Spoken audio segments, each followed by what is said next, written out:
Sejam todos bem-vindos a mais esse vídeo. A você eu desejo um bom dia, uma boa tarde ou uma boa noite.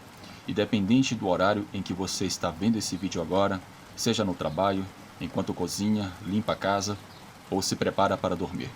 Eu espero que você desfrute desse relato inédito que eu trago hoje para vocês. E após essa história, vocês também poderão desfrutar os melhores e mais pedidos relatos aqui do canal. Se você visita o canal pela primeira vez, seja muito bem-vindo e peço humildemente que você deixe o seu like nesse vídeo. E se for do seu interesse, também se inscreva no canal e compartilhe com 2 pessoas que você acha que vai gostar desse vídeo. Bem, sem mais delongas, vamos direto ao ponto.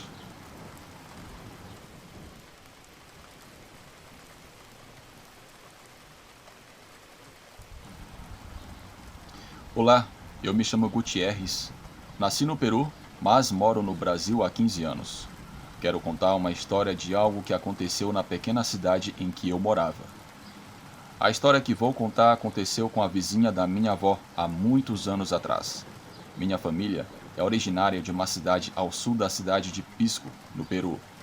Nessa cidade, a maioria das pessoas se conhecem pelo nome e pela aparência, o que facilita saber o que está acontecendo. A vizinha da minha avó se chamava Alexandra. Há cerca de 30 anos, quando Alexandra estava grávida, minha avó conta que Alexandra acordou muito cedo para colher batatas de sua parcela de terra. Para chegar a essas terras, ela precisava subir um monte muito alto e depois caminhar em linha reta por alguns minutos.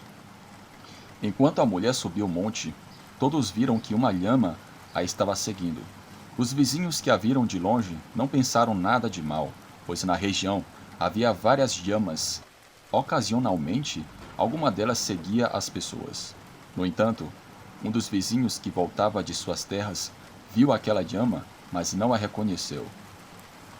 Para que entendam melhor, nessas regiões todos conhecem seus animais. Ao vê-los, sabem imediatamente a quem pertencem. No entanto, nesse caso, o vizinho não reconheceu aquela lhama, indicando que não pertencia a nenhum conhecido. Como a chamava, a lhama seguia a mulher a alguns metros de distância, sem fazer nada. O vizinho ignorou e continuou suas atividades. Após meia hora, esse mesmo vizinho encontrou vários amigos que vinham do trabalho e mencionou a lhama que seguia a mulher. Todos ficaram em silêncio, pois ninguém sabia de onde vinha a lhama. Ninguém a reconhecia ou a considerava sua. De repente, um deles perguntou se a mulher tinha voltado do campo, pois era muito estranho que ela demorasse tanto, especialmente em sua condição de grávida.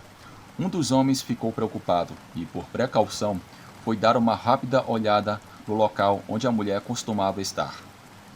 Após 10 minutos, o homem desceu do monte e disse aos outros que a mulher não estava em suas terras.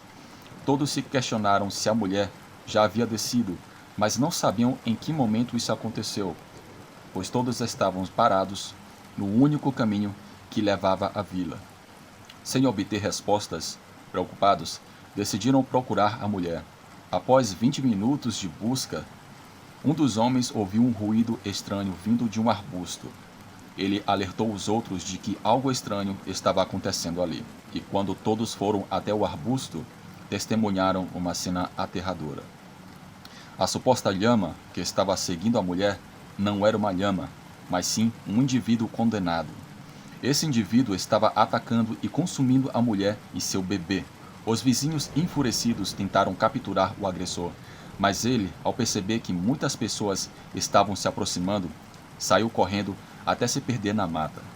Desde aquela data, todos ficaram muito atentos não apenas às lhamas, mas a todos os animais da vila, já que essa entidade pode assumir várias formas para consumir carne.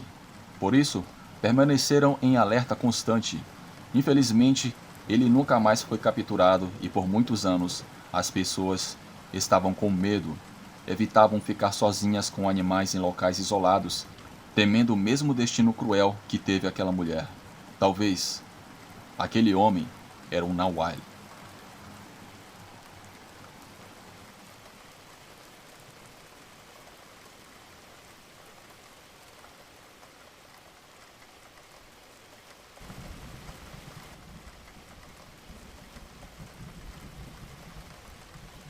Olá, Bruno, eu me chamo Jackson.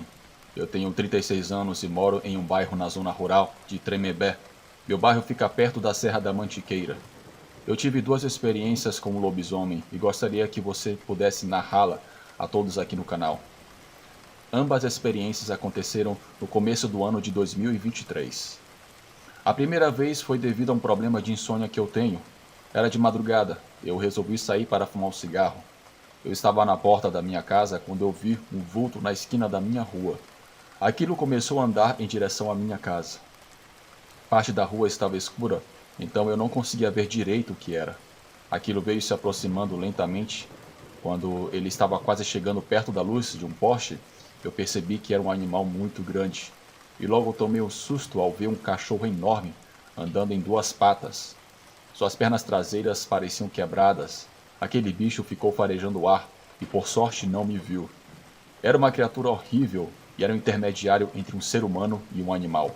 Eu entrei dentro de casa sem tentar fazer barulho e voltei para a cama com meu coração acelerado, ainda não acreditando no que eu vi. Mas acredite, as coisas pioraram. 3 dias depois, eu tinha saído do meu trabalho lá para as 10 horas da noite. Eu sou borracheiro. As ruas não são muito bem iluminadas por aqui. Eu estava andando por uma rua de terra e teve uma parte do trajeto que eu passei em frente a um pequeno rancho. Lá havia um homem que criava alguns animais como cavalos e mais à frente estava um descampado. De repente, eu vi ao longe um animal correndo desengonçado e estava vindo em minha direção. Quando eu estava um pouco mais perto, eu levei um susto tremendo ao ver aquela mesma criatura que apareceu na minha rua de madrugada há 3 dias atrás. A minha sorte é que eu estava fumando cigarro e estava com uma caixa de rojão. Eu tirei um rojão, acendi com o meu cigarro e mirei na direção daquela besta. Quando os fogos estouraram, o bicho se assustou e correu para outro lado. Porém, eu percebi que ele estava ao longe, me encarando com seus olhos muito amarelos e brilhantes. O bicho estava em pé como se fosse uma pessoa, ao lado de uma árvore, e era uma criatura muito feia. Eu aproveitei que ele estava longe e corri até a minha casa, e por sorte aquele bicho não me seguiu. Eu sei que naquela noite eu vi um lobisomem, e não duvido que ele ainda ronda a nossa cidade atualmente. Esse é o meu breve relato. Tenham todos uma ótima noite.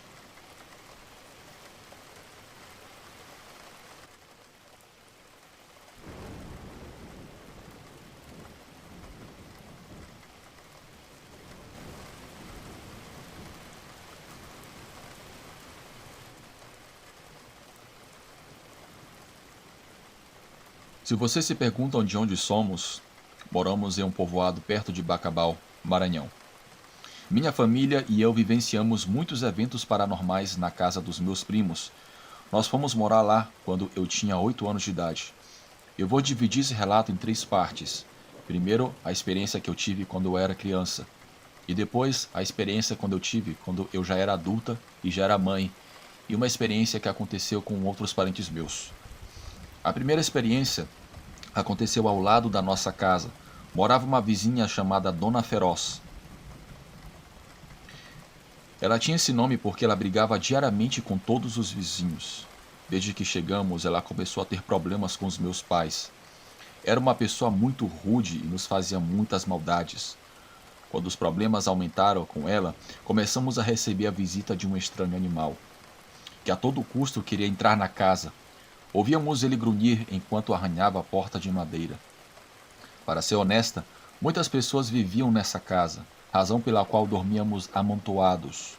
Eu dormia em um sofá no final do corredor, de onde dava para ver de trás da casa, que ainda não estava totalmente construída. E à noite a lua iluminava esse corredor e a porta podia ser vista claramente.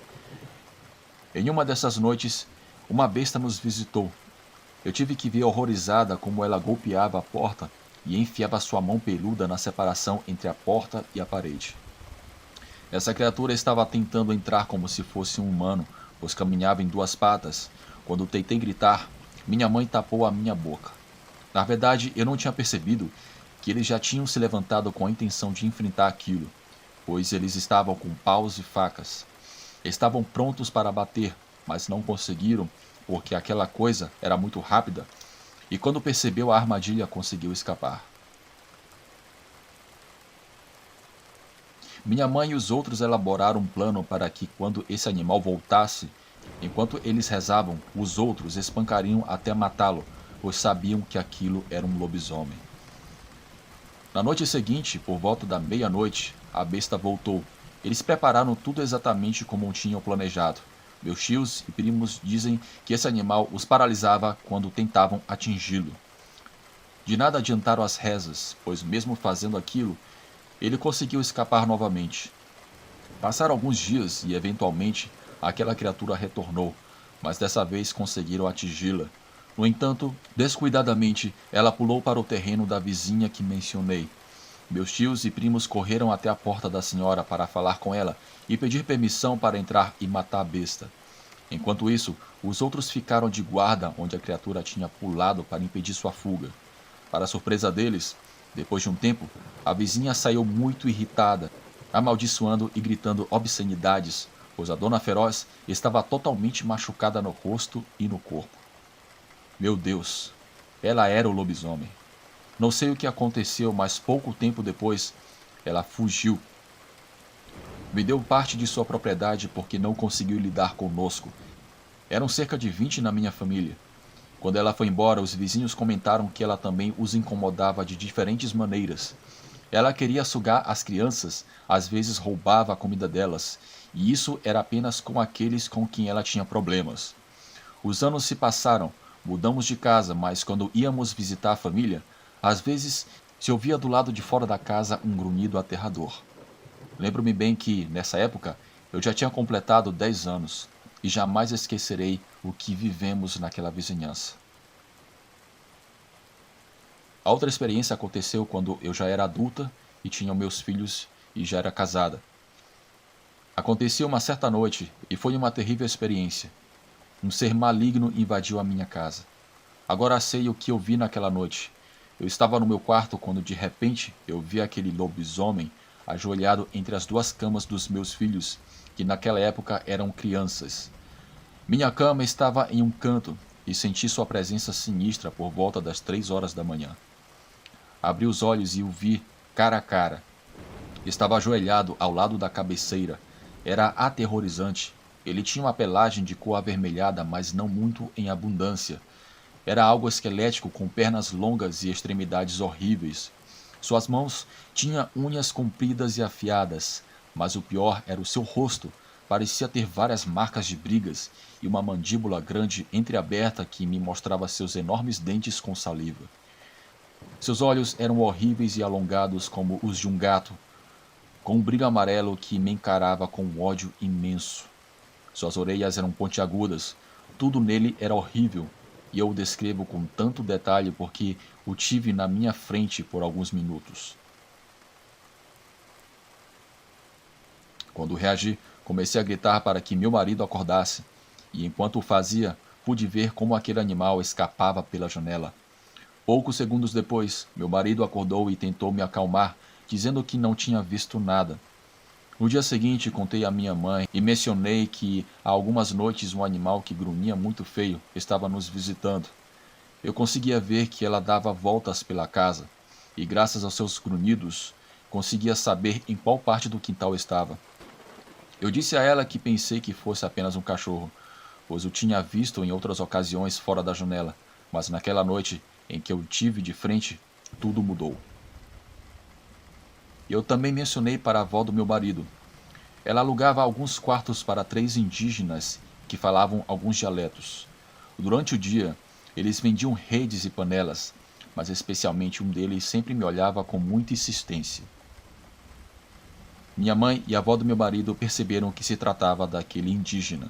Elas me recomendaram a colocar algumas proteções dentro da casa, especificamente nas portas e janelas. Tudo isso acompanhado de sal e pedaços de ferro. Disseram-me que fariam uma oração durante as noites para afugentá-lo, e parece que funcionou, pois passaram 5 dias e os indígenas entregaram os quartos e partiram para a cidade. Por sorte, aquele animal nunca mais rondou minha casa. A outra ocasião aconteceu quando eu estava visitando a casa da minha filha. Já eram cerca de 3 da manhã e todos estavam dormindo. Apenas meu irmão e eu estávamos do lado de fora comendo cuscuz. Minha filha mora no segundo andar e na entrada há um terraço. Eu estava de frente, olhando para as escadas e para o jardim.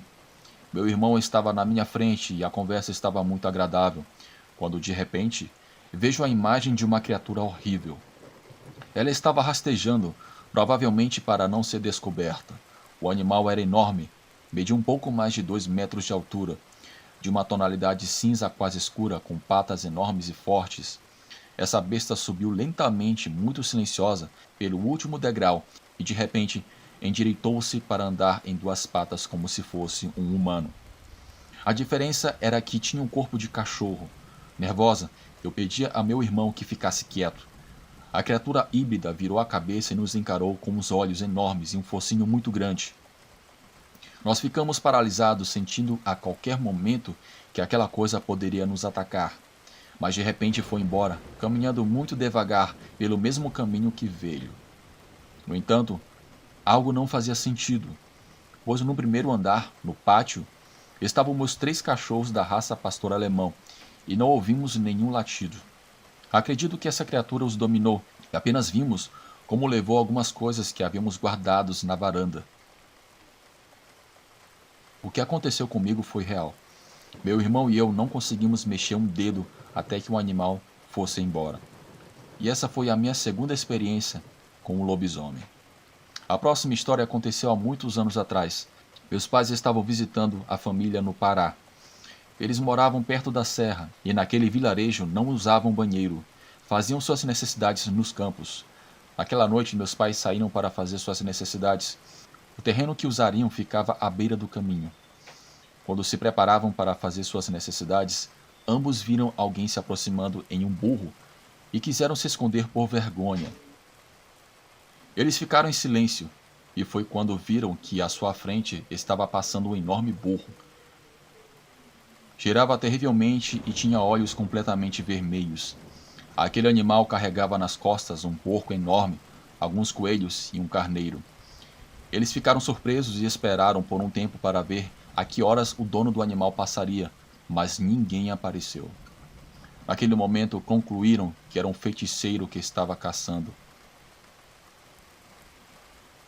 Bem, naquela época, na cidade onde moravam, não havia iluminação pública, e algumas noites depois, meus tios, que gostavam de frequentar bailes até altas horas da madrugada, estavam voltando para casa. Nessa ocasião em que eles voltavam para casa, eles estavam na companhia de vários homens da cidade. Alguns deles carregavam lanternas de mão e vinham atravessando muitos terrenos acidentados. Só que dessa vez, no meio do caminho, viram um burro que os estava seguindo. Como eles estavam chapados na cachaça, eles começaram a fazer algumas travessuras com o animal. Porém, ele não deixava ser montado. De repente, perceberam que o burro não tinha cauda e tinha a mesma aparência de um cavalo. Meu tio começou a chutar e outro bater como louco, mas como eram vários, eles conseguiram subjugar o animal e o deixaram amarrado em uma árvore toda a noite e todo machucado. Depois disso, foram dormir porque foram vencidos pela bebida. Contam que, ao amanhecer, foram até aquela parte da montanha para desarmar o pobre burro, para que não morresse de fome, mas todos ficaram impressionados, pois não era um burro que estava amarrado ali. Em seu lugar, havia uma pessoa espancada e totalmente nua. Eles sabiam que se tratava de um feiticeiro ou alguém com alguma maldição e pensaram que, se o ajudassem e sobrevivesse, talvez ele voltaria para se vingar deles. Então decidiram deixá-lo ao seu destino. Dizem que passaram os dias e, quando voltaram àquele lugar, só encontraram uma grande mancha de cinzas. Até hoje, meus tios têm bastante remorso, pois pensam que talvez não fosse um bruxo malvado e que seu único erro foi cruzar o caminho de vários homens bêbados. Bem, essas são as experiências que aconteceram em minha família. Boa noite.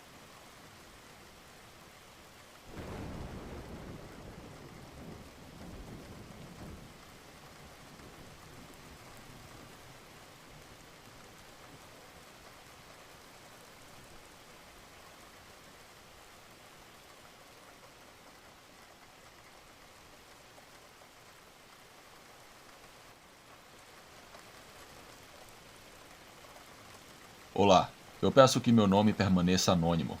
pois eu sou neta da pessoa que vou contar a seguir. Minha mãe me deixou aos cuidados da minha avó, porque ela teve que emigrar para os Estados Unidos, porque no povoado onde vivíamos, estávamos passando fome devido à falta de trabalho. Minha avó era uma curandeira muito famosa. Pessoas a buscavam das áreas vizinhas, até mesmo da capital e de outras cidades. Ela tirava o mal-olhado, fazia limpezas e amarrações. Eu achava tudo isso muito normal, pois cresci nesse ambiente.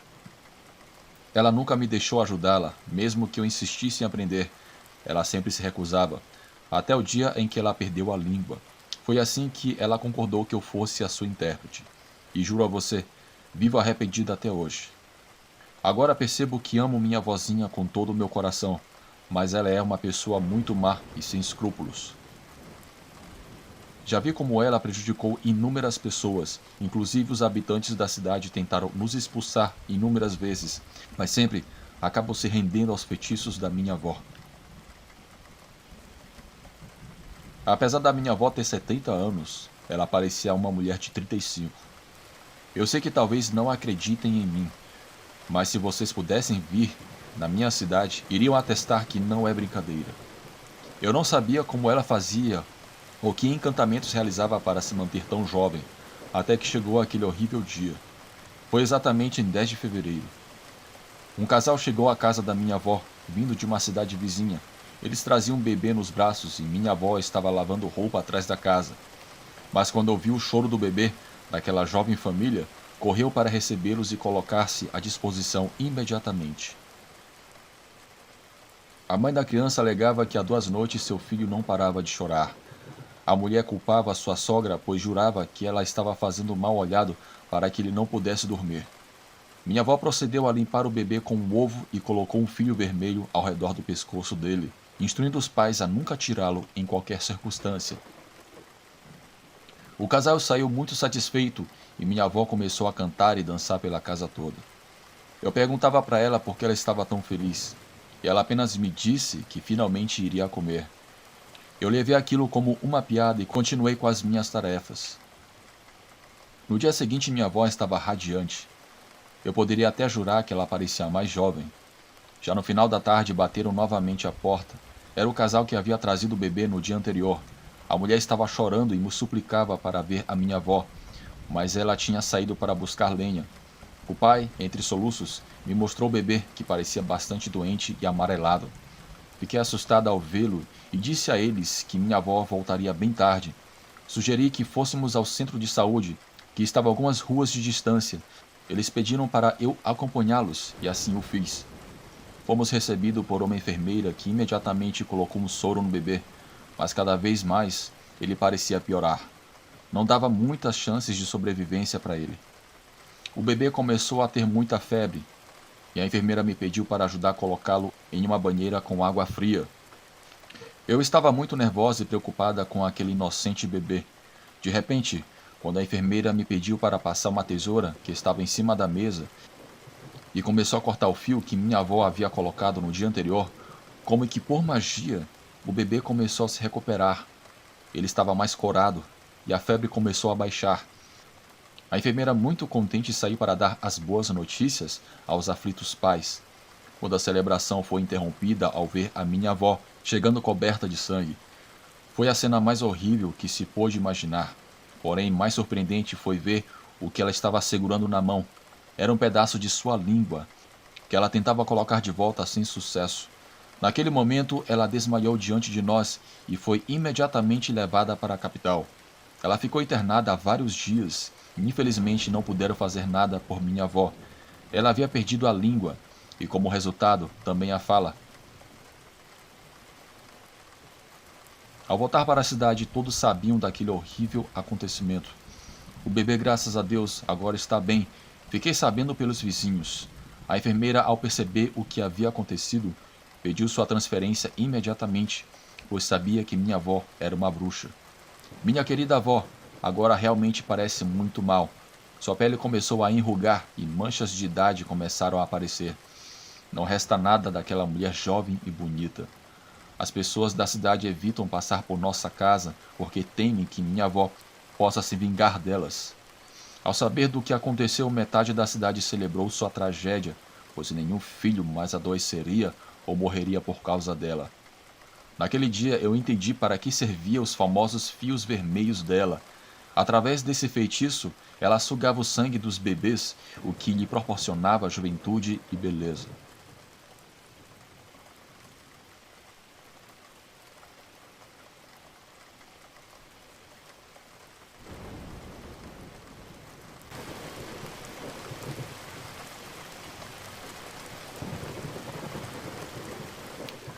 Às vezes a necessidade leva você a se afastar da terra onde você nasceu, em busca de melhores oportunidades, longe das falsas promessas do país e de seus políticos. Aventurei-me a trabalhar no Canadá. Meu nome é Teodoro. Nasci no México, perto de Chimalhuacán.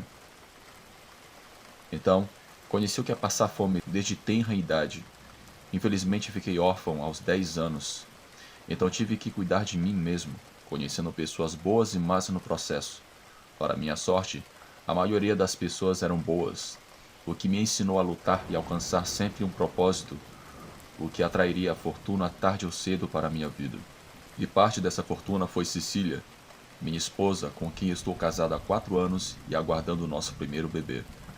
A questão é que depois de muita luta, fiquei desempregado, então um dos primos de minha esposa nos propôs vir a Canadá para tentar realizar nossos sonhos de vida.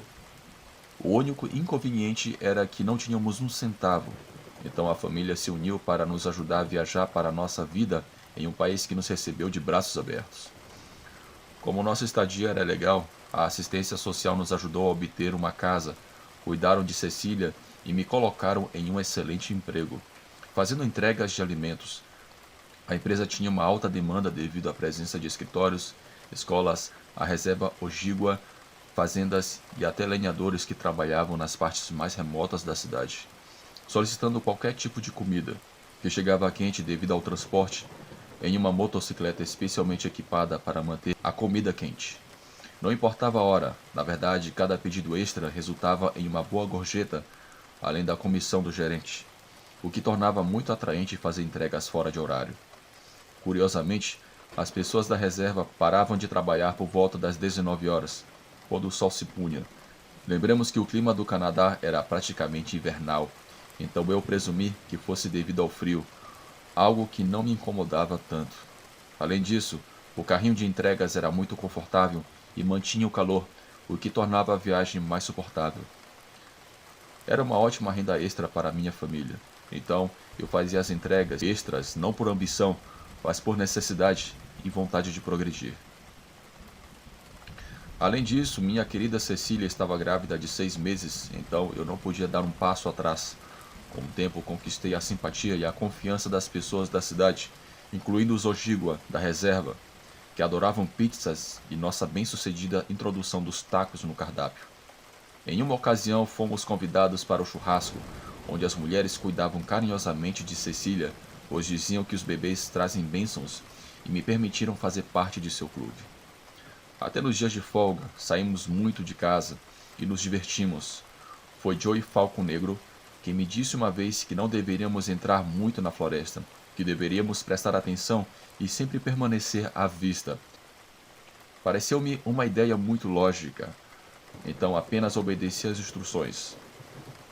Foi só à noite que ele continuou me contando sobre os perigos de ficar perdido na floresta. Independentemente dos ursos Kodiak, que poderiam devorar um homem, ou das matias de lobos, os lugares traiçoeiros que poderiam desorientá-lo no meio do nada, ou de cair em lagos congelados. Havia um ser ancestral que habitava as florestas do Canadá e norte dos Estados Unidos. Uma criatura ancestral que gostava de comer carne humana, chamada Wendigo, que era a encarnação do próprio inverno, assim como o cruel clima do norte. Era gelado, anunciava a fome e, portanto, o canibalismo. O que atraía o Wendigo era a carne e o sangue fresco dos homens. Se eu tivesse a sorte de encontrá-lo e se tornasse sua refeição, você era afortunado.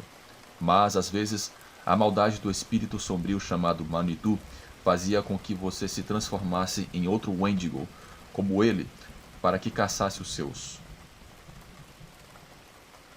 O mais aterrador de tudo, talvez, fosse que o Wendigo conseguia imitar as vozes de suas vítimas. Apesar de ser lento, não precisava correr. Ele se valia da floresta, das árvores e da terra para te capturar. Segundo os nativos, não havia maneira de aniquilar essa criatura aterradora. Em poucas palavras, sua maldade e seu poder eram muito maiores do que os Nawais, os lobisomens e os skinwalkers. A história me pareceu verdadeiramente assustadora, além do fato de que a região mais afastada da cidade era muito solitária e áspera, praticamente longe de tudo, tornando quase impossível ajudar em caso de algum acidente. Isso o tornava uma escolha, além de temerária, perigosa. De fato, nos recomendavam que não passássemos por lá ao anoitecer, a menos que fosse absolutamente necessário. Até os ásperos lenhadores saíam pontualmente às 18 horas de suas tarefas, não importando nada. A história ainda ecoava na minha mente. Eu estava acostumado a pensar nos ursos como perigo essencial, talvez acreditar nas lendas sobre o pé grande, mas nunca tinha ouvido falar sobre o Wendigo.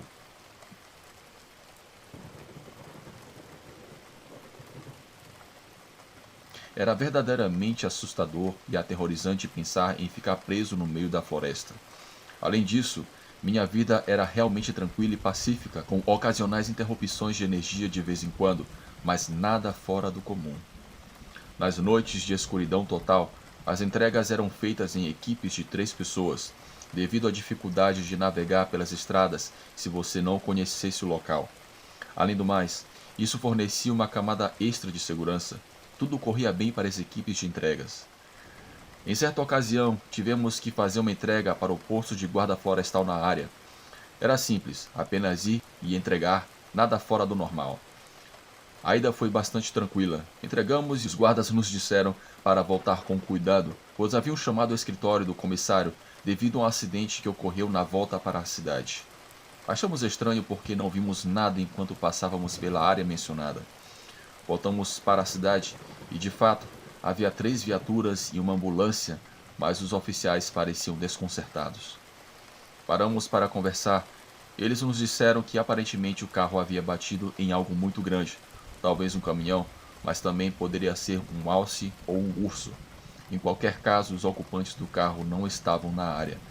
Havia marcas de arrastamento manchados de vermelho carmesim, característico que apenas o fluxo sanguíneo poderia pintar.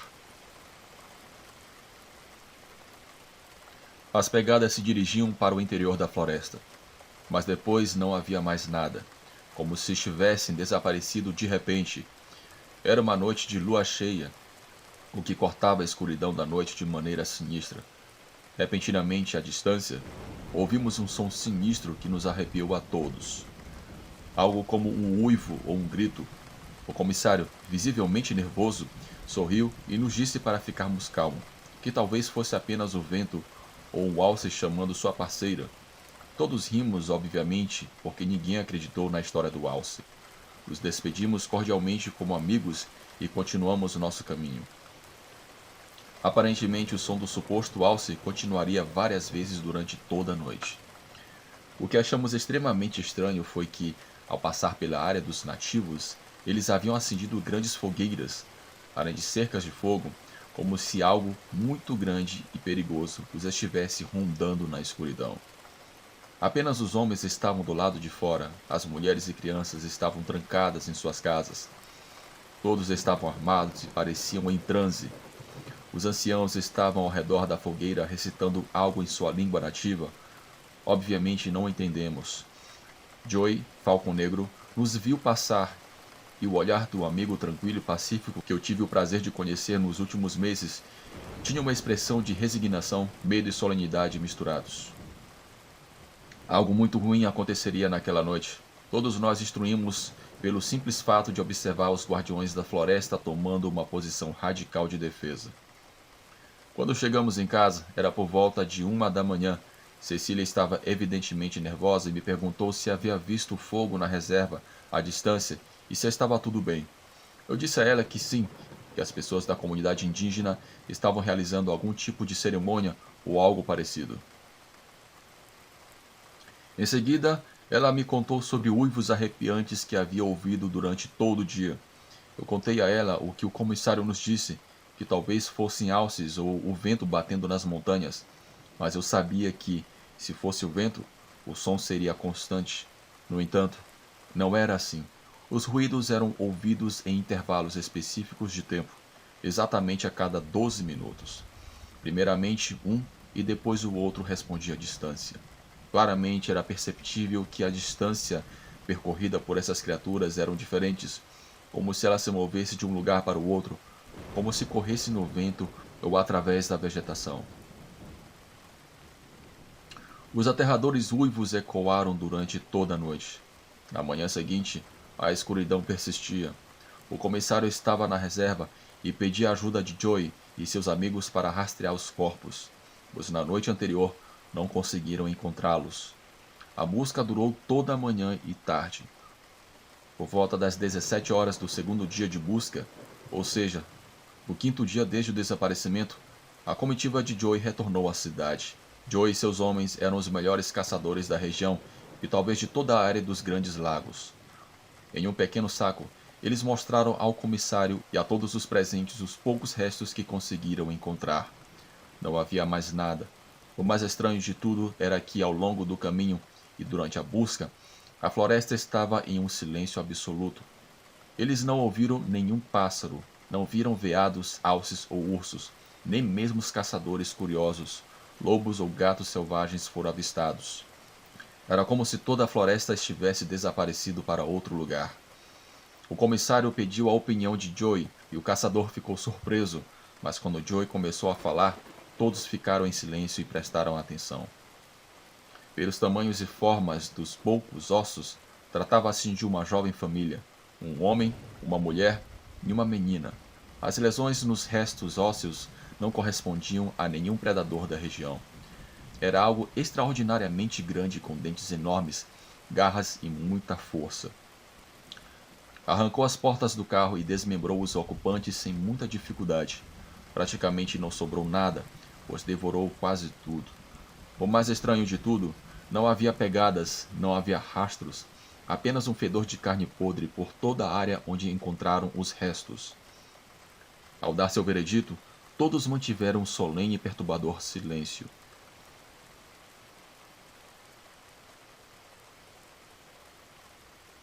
Nesse momento chegou um fax à delegacia, informando o desaparecimento de uma família de 3 membros de Ontário. Eles haviam saído para ver as auroras boreais, que são muito conhecidas nessa parte do Canadá.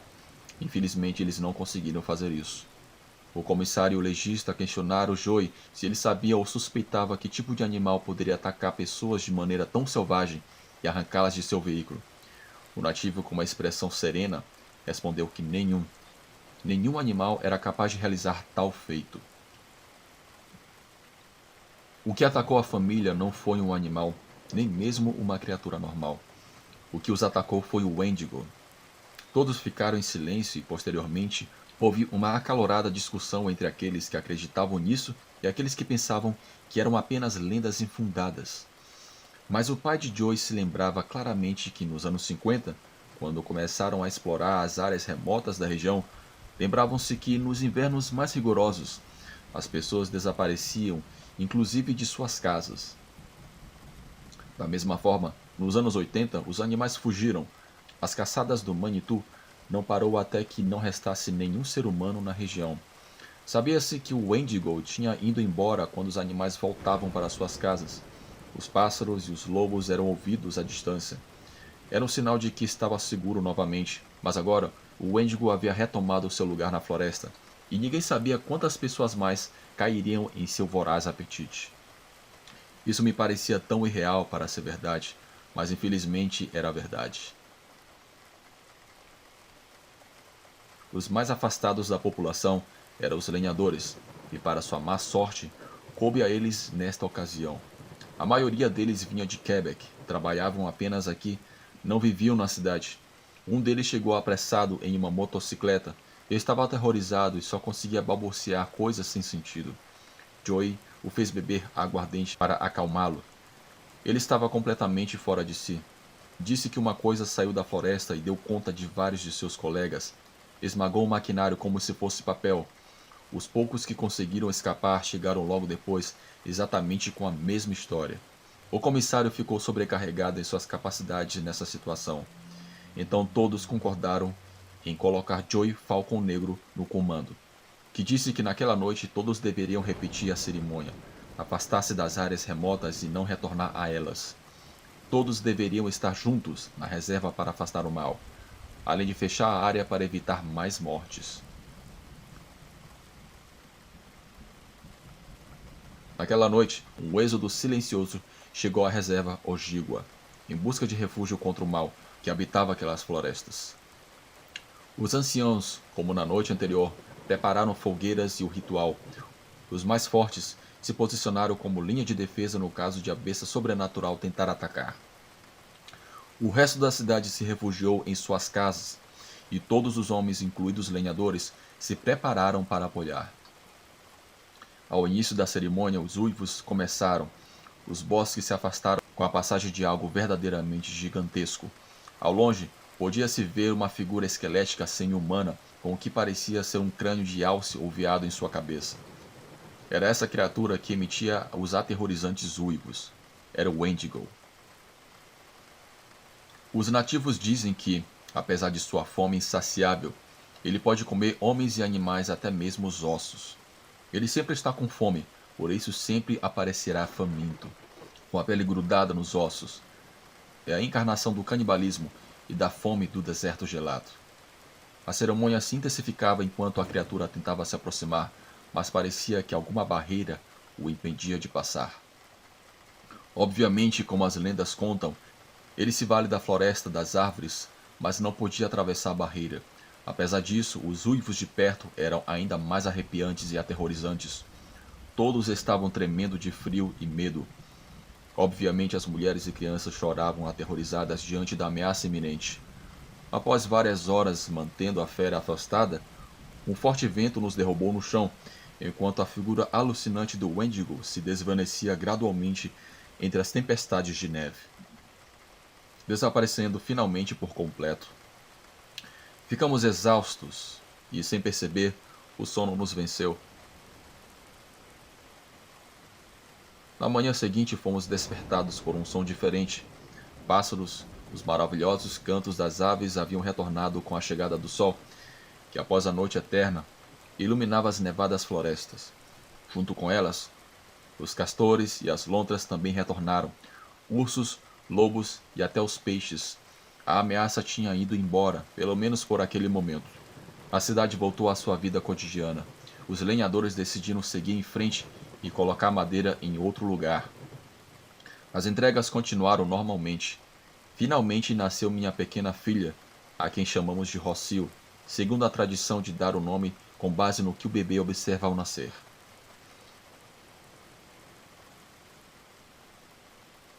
O departamento do comissariado, junto com o guarda florestal, demarcou a área segura da floresta.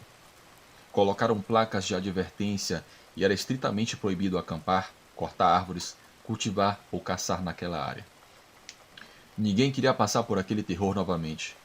Já era suficientemente difícil assimilar que isso realmente aconteceu. A lenda do Wendigo permanece muito presente até os dias de hoje. Faz parte do folclore da tribo Ojibwa, que habita desde o norte dos Estados Unidos até a região dos Grandes Lagos do Canadá. Algumas pessoas consideram que se trata apenas de uma lenda infundada, mas existem milhares de casos documentados e inúmeros testemunhos sobre os misteriosos desaparecimentos de pessoas que entraram em algumas das áreas remotas mencionadas anteriormente.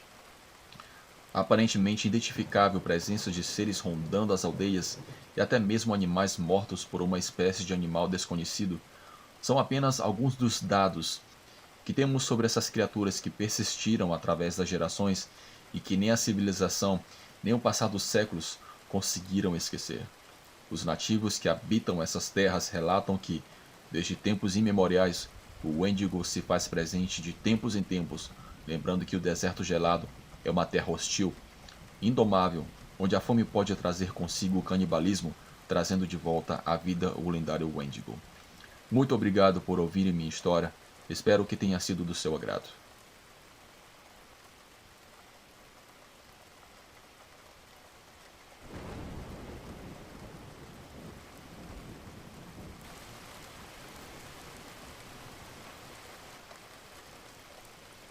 Boa noite. Meu nome é Vilmar. Na verdade, é um nome fictício. Essa história que vou contar é um segredo familiar. Por isso, preferia que permanecesse anônima. Há muitos anos eu morava em uma casa com os meus pais, avós e também alguns tios. Éramos uma família grande, a casa era grande, mas mesmo assim não era suficiente para todos. E também havia muita pobreza. Meus pais faziam o que podiam para chegar ao final do mês e nos dar algo para comer. Mas às vezes esse esforço não era o suficiente. Minha mãe trabalhava limpando as casas e meu pai era motorista de caminhão de uma grande empresa de mudanças aqui no interior do estado. Muitas vezes, meu irmão e eu íamos para a escola tendo tomado apenas um pedaço de pão no café da manhã. Mas não reclamávamos, éramos felizes com o pouco que tínhamos. Gostávamos de jogar futebol e praticávamos sempre que podíamos. À medida que crescíamos, alguns dos meus tios saíram de casa, meus avós morreram e a situação melhorou aos poucos. No entanto, sempre vivíamos no limite. Minha mãe estava sempre cansada e meu pai sempre se queixava dos maus tratos dos seus patrões. Um dia, meu irmão decidiu deixar a escola, disse que queria ajudar em casa, embora na verdade sua intenção fosse procurar um emprego como motorista. Minha mãe ficou muito decepcionada ao saber da notícia, pois ela queria que seus filhos fossem para a universidade e se formassem como médicos, engenheiros ou advogados. Meu pai também não parecia muito satisfeito com a decisão do meu irmão. No entanto, ele sempre foi um rapaz teimoso e achava que estava fazendo o melhor para a família. Ele começou a fazer suas viagens logo cedo. No início, meu pai se recusava a ajudá-lo, mas depois, quando viu que a coisa era séria, ofereceu-se para dar alguns conselhos que o ajudariam em sua profissão. Pouco a pouco, meu irmão foi ganhando dinheiro e economizando parte de seus ganhos. Ele deu dinheiro aos meus pais para melhorar a casa e consertar o telhado, que sempre tinha goteiras, ou trocar janelas que estavam quebradas e haviam sido substituídas por plástico. Tudo parecia estar melhorando cada vez mais. No entanto, notei que meu irmão voltava cada vez mais cansado de suas viagens. Chegava em casa e se deitava para dormir. Já não brincava mais como antes, nem jogava videogame, nem tinha energia para jogar futebol comigo. Uma noite, algo estranho aconteceu. Ele chegou em casa e imediatamente se trancou para dormir. Perguntei à minha mãe se ela notava algo estranho nele, mas ela também tinha seus problemas. Seus patrões a faziam trabalhar demais e exigiam muito por pouco dinheiro. Ela se sentia bastante deprimida, comeu algo e se preparou para dormir. O quarto do meu irmão ficava ao lado do meu, e eu tinha que passar pela porta para chegar ao meu próprio quarto. Quando passei pela porta fechada do seu quarto, pensei ter ouvido vozes. Era como se meu irmão estivesse falando com alguém. Pensei que ele estava falando ao telefone e ignorei. Fui para minha cama e me deitei. Acho que adormeci logo, ou por volta das 2 da manhã. Eu sei porque verifiquei no meu relógio de mesa. Ouvi barulhos vindos da parede ao lado, exatamente onde estava o quarto do meu irmão. Eram sem dúvidas conversas. Ouvi a voz do meu irmão dizendo algo e a outra voz respondendo para ele. Aquilo me chamou muito a atenção. A voz tinha um tom muito baixo, quase um sussurro, e parecia muito ameaçadora. Pensei que meu irmão estava conversando com alguém, embora não imaginasse por que ele levou alguém para o seu quarto, muito menos àquela hora da noite. Meus pais eram muito rigorosos com isso, não aceitavam visitas à noite de nenhum tipo, nem amigos, nem namoradas, ninguém em absoluto. Eu me levantei da cama e encostei a orelha na parede para ouvir melhor. Meu irmão dizia que tudo acabaria em breve e que ele pagaria o que devia. A outra voz respondeu, algo ameaçador soando como: Você só tem 3 dias. Depois pararam de falar. Pensei que o homem, dono daquela voz, sairia do quarto. Fiquei esperando para ouvir seus passos se afastando pelo corredor, ou pelo menos o barulho da porta se abrindo. Eu sabia que as dobradiças estavam velhas e sem óleo, então rangiam quando a porta se abria. Mas dessa vez não consegui ouvir nada. Permaneci em silêncio por mais alguns minutos e depois decidi sair do quarto para verificar o que estava acontecendo.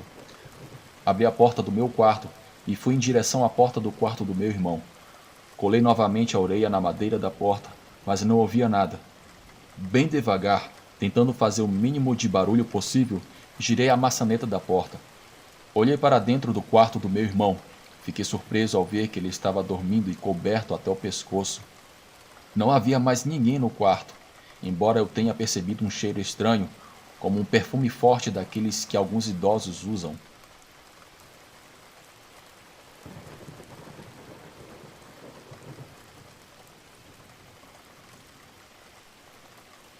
No dia seguinte, durante o café da manhã, notei meu irmão mais preocupado e com olheiras do que o normal. Perguntei o que estava acontecendo. Eu disse que ouvi vozes durante a noite. Meu irmão se assustou ao ouvir isso e perguntou: "No meu quarto? É impossível. Ontem não falei com ninguém." Minutos depois, ele pegou a sua mochila e saiu para o trabalho. Nos 2 dias seguintes, seu estado piorou cada vez mais. Parecia muito nervoso e mal conseguia dormir. Também estava perdendo muito peso. No terceiro dia, antes de sair para trabalhar, ele me disse algumas palavras que me preocuparam. "Vilmar, me escute. Se eu não voltar, quero que cuide do papai e da mamãe, especialmente da mamãe, que está muito cansada. Tentei convencê-la a não trabalhar mais. Por favor, não os decepcione. Estude na universidade, você é inteligente e será o orgulho da família." Suas palavras me preocuparam muito. Exigi que me dissesse o que estava errado em sua vida, mas ele não me respondeu.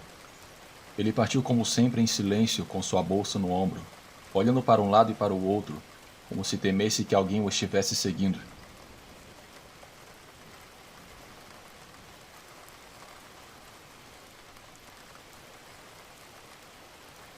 Naquela noite ele não voltou do trabalho. Perguntei à minha mãe se ela sabia algo sobre ele, mas ela não me respondeu. Liguei várias vezes para o celular dele, mas caía na caixa postal. Eu estava muito preocupado. Era meia-noite e não havia sinal do meu irmão. Eu disse à minha mãe que deveríamos sair para procurá-lo. "Deixa pra lá, não se preocupe. Ele provavelmente ficou na casa de alguma namorada. Seu irmão já é um homem. Ele vai voltar", dizia o meu pai em um tom sarcástico também. Eu não conseguia acreditar. Era evidente que algo estava acontecendo e meus pais não estavam dando atenção. Mal consegui dormir naquela noite. A todo momento eu acordava e ia no quarto do meu irmão para verificar se ele havia chegado. Eram 6 da manhã e não havia notícias dele. No dia seguinte levantei cedo e procurei meus pais. Nenhum dos dois estavam em casa. Eles já tinham saído para trabalhar. Eu estava sozinho e não sabia o que fazer. Finalmente decidi ligar para a empresa de caminhões onde meu irmão trabalhava. Uma mulher jovem atendeu. Eu perguntei se ela sabia algo sobre meu irmão. Ela perguntou pelo nome dele.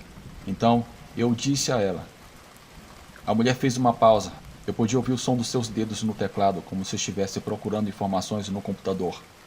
Finalmente, após um minuto interminável, ela me disse algo que me surpreendeu. "Tem certeza que esse é o nome do seu irmão? Porque aqui não há nenhum registro de uma pessoa com esse nome trabalhando na empresa." Eu repeti o nome e o sobrenome. Até soletrei para evitar confusões, mas o resultado continuou sendo negativo. "Desculpe, rapaz. Seu irmão nunca trabalhou aqui. Caso contrário, estaria registrado em nosso banco de dados." Não podia ser. Era impossível. Eu mesmo tinha visto várias fotos do meu irmão, fotos que ele havia postado no Instagram, onde estava dirigindo seu caminhão sorridente. Até tinha certeza de que meu pai o tinha acompanhado em algumas viagens. Enviei mensagens e liguei para os meus pais, mas nenhum deles me respondeu. Voltei ao quarto do meu irmão e comecei a procurar coisas. Não sabia o que, mas eu precisava encontrar algo. Procurei nas gavetas e no armário, entre suas roupas, dentro de caixas de sapato. Finalmente veio à minha cabeça a ideia de levantar o colchão, e lá encontrei algo muito estranho. Fiquei olhando para aquele objeto sem entender. Finalmente peguei-os com ambas as mãos e examinei de cima a baixo. Era uma placa de metal com cerca de 30 centímetros de lado. Tinha inscrições em relevo que dizia um único nome: Heriberto da Cruz, e abaixo dizia 16 de julho de 1972, 23 de maio de 2012. Era uma placa funerária. Parecia ter sido roubada de um cemitério. O pior de tudo era que esse nome me parecia familiar. A minha mente girava em 1000 ideias e eu me sentia cada vez mais confuso. Por que meu irmão guardava essa placa debaixo do colchão? Onde diabos ele esteve agora? Para quem ele realmente havia trabalhado esse tempo todo? As próximas horas passei realmente assustado. Estava convencido de que tanto meu pai quanto minha mãe sabiam o que tinha acontecido com meu irmão. Não sabia o que fazer, então fui até a empresa de caminhões, onde supostamente meu irmão trabalhava. Havia pouco movimento no local. Havia alguns caminhões estacionados em um grande pátio. Eu vi uma mulher saindo de um dos escritórios e indo a pé para o centro. Não sei porquê, mas eu a segui. Eu sentia-me como um detetive. A mulher percorreu várias ruas até chegar à parte central. Entrou em um restaurante. Eu percebi que essa absurda investigação não estava me levando a lugar nenhum. Então eu estava prestes a voltar. De repente, vi através das janelas do restaurante que a mulher se sentava ao lado de um homem em uma mesa isolada. Eu tinha certeza que esse homem era o meu irmão. Ele usava boné e um cachecol que chegava até o pescoço, mas eu tinha certeza que era ele. Fiquei esperando sentado perto de uma escadaria. Cerca de 1 hora depois, a mulher saiu do restaurante. Ela estava acompanhada por esse homem. E aí todas as minhas dúvidas se dissiparam.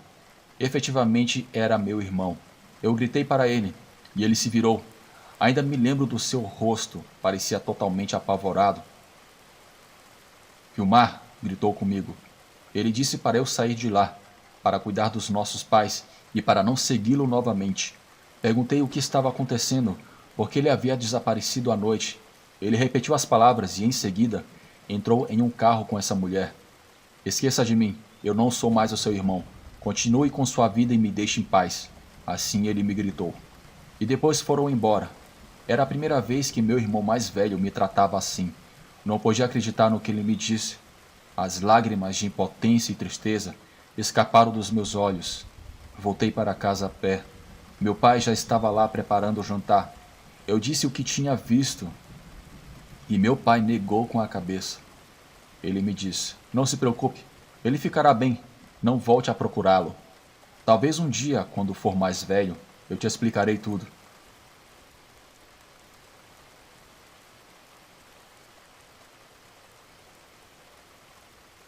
Eu nunca mais vi meu irmão. Os dias se passaram e não tive mais notícias dele. Pedi aos meus pais que fizessem um boletim de ocorrência na polícia, mas eles se recusaram. Ele voltará, dizia meu pai. Ele ficará bem. Nada vai acontecer com ele. Você verá. Mas os anos passaram e meu irmão nunca mais voltou. Minha mãe envelheceu muito cedo e contraiu uma doença que a deixou acamada por alguns meses, até que no final ela faleceu em um hospital. Meu pai conseguiu se aposentar na empresa e passou o resto dos seus dias sentado na sala, olhando pela janela, como se estivesse esperando o retorno do meu irmão. Por minha vez, consegui seguir em frente, me formei na universidade, como meu irmão mais velho pediu, e depois formei uma família. Mas sempre tive a curiosidade de saber o que aconteceu com meu irmão, porque ele tinha aquela placa funerária embaixo do colchão. Quem era aquela mulher que foi embora com ele? Onde ele realmente trabalhou nos últimos meses, até eu deixar de vê-lo? Somente com sua morte e diante da minha insistência desesperada, meu pai me contou parte da história. Ele já estava muito idoso e esquecia das coisas. Sofria de Alzheimer avançado e mal conseguia andar. Passava a maior parte do seu dia deitado em uma cama, sempre olhando pela janela. Dessa vez, não mais da sala de estar, mas do quarto de hospital que dividia com outro idoso.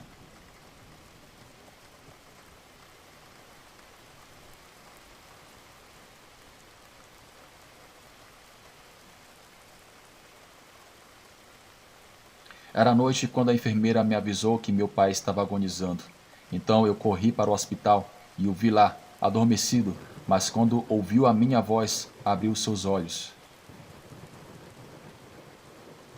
Eu lamento muito ter guardado esse segredo por tanto tempo, ele me disse com uma voz fraca. Eu sei que você queria saber o que aconteceu com seu irmão, mas tanto sua mãe como eu queríamos poupar você da angústia. Seu irmão, na tentativa de ajudar a família, acabou trabalhando para uma empresa que se dedicava a transportar coisas ilegais. No início, eu não percebi, mas quando fui avisado já era tarde demais. Seu irmão estava envolvido em assuntos muito obscuros e devia muito dinheiro. Ele realmente se esforçou para superar a situação e tentou roubar parte da mercadoria. As coisas acabaram mal, então ameaçaram-no para que devolvesse tudo em 3 dias. Caso contrário, todos nós seríamos mortos, incluindo você. Para reforçar a ameaça, trouxeram uma placa funerária de um homem que havia trabalhado para eles e os havia traído. Seu irmão fugiu algum tempo depois, mas o encontraram e o trouxeram de volta à cidade. Nós, sua mãe e eu, fornecemos parte do dinheiro que seu irmão devia a esses criminosos. Eles perdoaram a dívida, mas, em troca, o levaram para um lugar isolado, o mataram e venderam seus órgãos. Fizemos o que pudemos para protegê-lo, mas quando aquela gangue ameaçou sequestrar e matar você, decidimos ficar ao seu lado. Foi uma decisão difícil que acabou matando sua mãe de aflição, e eu lido com a culpa disso todos os dias. Mas sei que fizemos o que era certo. Seu irmão já estava condenado, e não podíamos arriscar perder você também. Olhe para você agora. Cresceu, formou-se na universidade e tem uma linda família. Estou orgulhoso de cada uma de suas conquistas. Eu gostaria de ter tido seu irmão aqui nos meus últimos momentos de vida, mas ele escolheu as pessoas erradas para se envolver. Desejo a você o melhor para sua vida e seus filhos. Eu te amo sempre, e sempre te amarei. Essas foram as últimas palavras do meu pai. Horas depois, ele faleceu. E eu voltei para casa chorando, pensando na triste história do meu irmão e desejando ter compartilhado mais um jogo de futebol com ele.